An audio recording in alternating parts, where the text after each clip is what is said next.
अयोध्येमध्ये तुम्ही जे काही केलं, कार सेवकांनी बलिदान केलं, कोणासाठी केलं?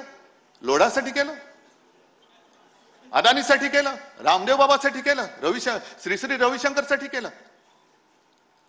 कितीतरी लाखो कारसेवक तिकडे गेले, बलिदान झालं त्यांचं, मार खाल्ला, काही अपंग झाले, आणि मग राम मंदिर उभं राहिलं. एक तर तुम्ही बांधलं ते सुद्धा गळकं,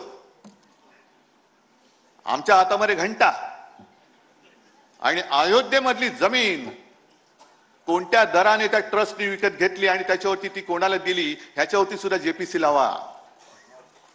हा विषय फक्त वक्फ बोर्डचा नाहीये, हा माझ्या मंदिरांचा सुद्धा आहे.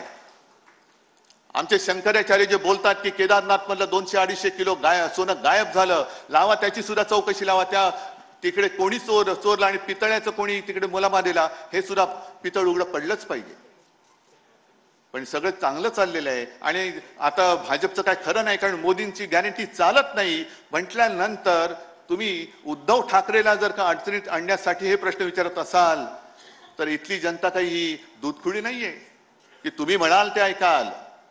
म्हणून माझं म्हणणे की आजच निवडणुका घेऊन दाखवा, तुम्ही आजच घेऊन दाखवा.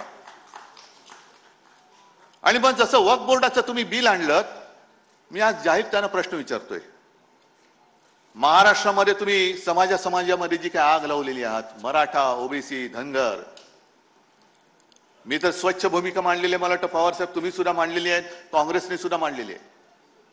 मर्यादा वाढवण्याचा हक्क, अधिकार हा राज्य सरकारला नाही आहे. बिहारने वाढवलेली मर्यादा ही कोर्टाने उडवून लावली.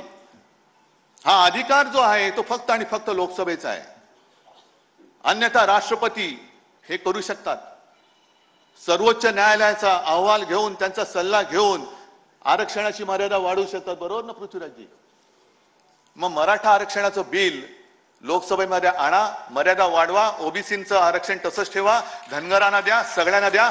आज आम्ही सगळे महाविकास आघाडी त्याला पाठिंबा देतो. आणा आरक्षणाच्या मर्यादा वाढवण्याचं बिल आणा. पण आगी लावून ठेवायच्या, धर्माधर्मात आगी, हिंदू मुसलमान मध्ये आगी, हिंदूंमध्ये मराठी अमराठीमध्ये आगी, मराठी माणसामध्ये मराठेतर मध्ये आगी. आणि त्या आगीवरती म्हणजे तुम्ही घरांच्या होळ्या पेटून त्याच्यावर तुमच्या पोळ्या भाजतात. म्हणून आम्ही तुम्हाला गाडल्याशिवाय राहणार नाही. आणि म्हणूनच म्हणतो, एक तर तू तरी राहशील किंवा मी तरी राहील. आणि ही पुढची लढाई जी आहे, बोलण्यासारखं खूप आहे.